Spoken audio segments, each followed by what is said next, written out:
Hace aproximadamente como 20 años, que recuerdo cuando era estudiante de medicina, empezó a surgir una corriente llamada medicina basada en evidencia. La medicina basada en evidencia es un gran aporte de la ciencia médica, matemática, estadística, para poder validar un tratamiento u otro. Antiguamente, los médicos basábamos nuestros actos, nuestros tratamientos, muchas veces basados en nuestra experiencia, no en evidencias concretas que venían de grandes publicaciones como las tenemos actualmente. Los tratamientos actuales contra diversas enfermedades están basadas generalmente en grandes evidencias, en grandes estudios que se han hecho en cientos o miles de pacientes. Es un gran aporte y es un gran avance. El hecho de que se hagan estudios multidisciplinarios entre grandes instituciones alrededor del mundo ha revolucionado la manera de tratar a la gente con diversas enfermedades. Pero hay algo que se ha perdido. Hay algo que quedó en el olvido. Hay algo que realmente nos llevaba a ejercer la medicina de una manera mucho más completa y compleja. El mismo acto de pensar sobre una enfermedad y cómo enfrentar esa enfermedad debe incluir que estamos frente a un individuo, una persona, y esa persona es única, su genética es única, su manera de ser es única, su manera de pensar es única. No existe otra igual. Y es ahí donde falla la medicina basada en evidencia muchas veces. Pues ante tal complejidad, tanto de la genética misma de la persona, como de los factores extrínsecos que pueden afectar esa genética, ese interior, ese cuerpo, llamados factores epigenéticos, las variables son enormes y son imposibles de manejar solamente con algoritmos, solamente con caminos preestablecidos, solamente con terapias protocolizadas. Las terapias protocolizadas en cáncer, por ejemplo, vienen siendo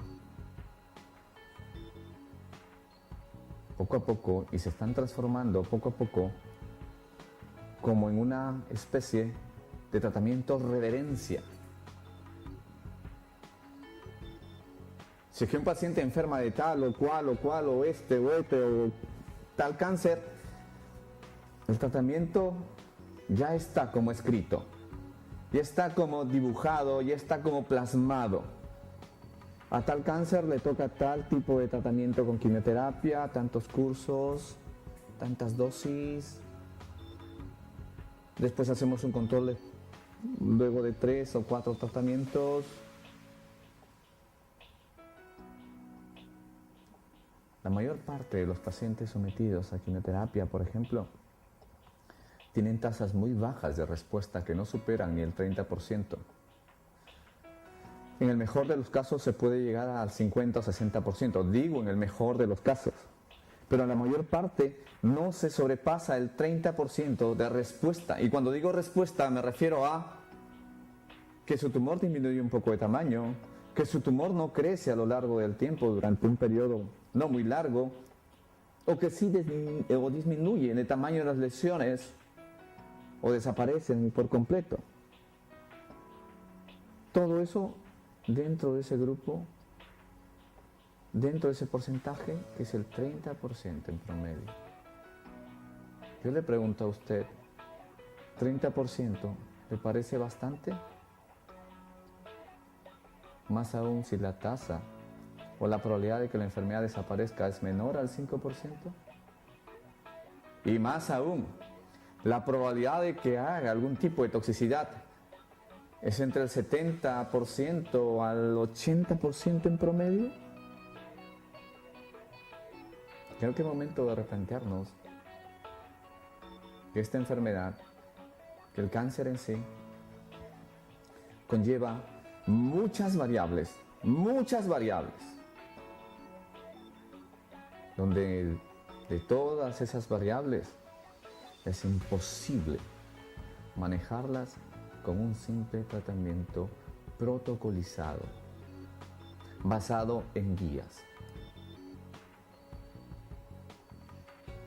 Soy un firme creyente que estas guías ayudan, sí, son una guía, pero no son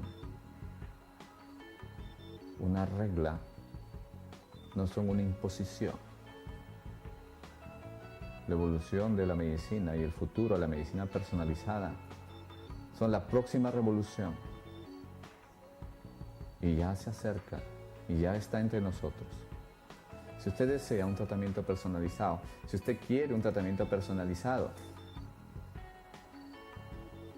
que es muy difícil de encontrarlo, pero se puede buscar alternativas y hay tratamientos que pueden superar con creces ese 30%.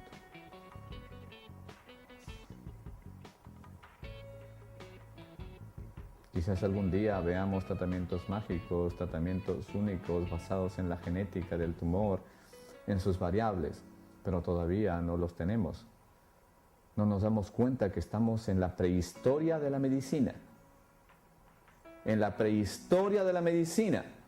Aún no podemos curar hipertensiones, no podemos curar diabetes, no podemos curar el cáncer totalmente, no podemos hacerlo.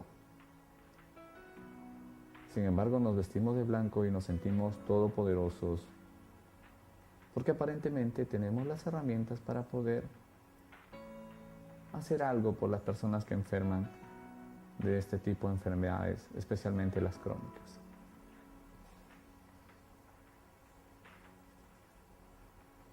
La medicina personalizada, las quimioterapias altamente personalizadas, en el caso de pacientes con cáncer recientemente diagnosticados o con cánceres ya avanzados o que han sido aún desahuciados, deben ser tomadas en cuenta, porque hay algo que se olvidó, pero que sí, lo repito, y siempre se lo digo a los médicos jóvenes y se lo digo a mis pacientes.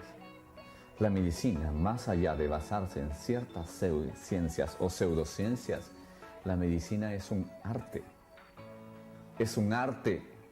Y ese arte se ha diluido poco a poco en el tiempo y se ha perdido con esta medicina basada en evidencia. El médico ha dejado de pensar, ha dejado de crear, ha dejado de creer en el efecto que tiene sobre sus pacientes. Muchas veces no se toma en cuenta algo, y ese algo es un alguien, y es el médico. Las variables están ahí. ¿Qué tipo de enfermedad tiene? ¿Cuál es el estadio clínico de la enfermedad? ¿Qué tratamiento recibió el paciente? ¿Cuáles fueron los tipos específicos de terapias a las cuales se le indujo a recibir al paciente? Y de eso nos saca una conclusión de cómo fue este. Pero nadie dice y pone dentro de esa ecuación quién me trató, quién fue la persona en la cual yo puse y dispuse y confié mi salud. Porque mucho de la evolución de un paciente depende de quién lo trata. No lo olviden nunca. Muchas gracias.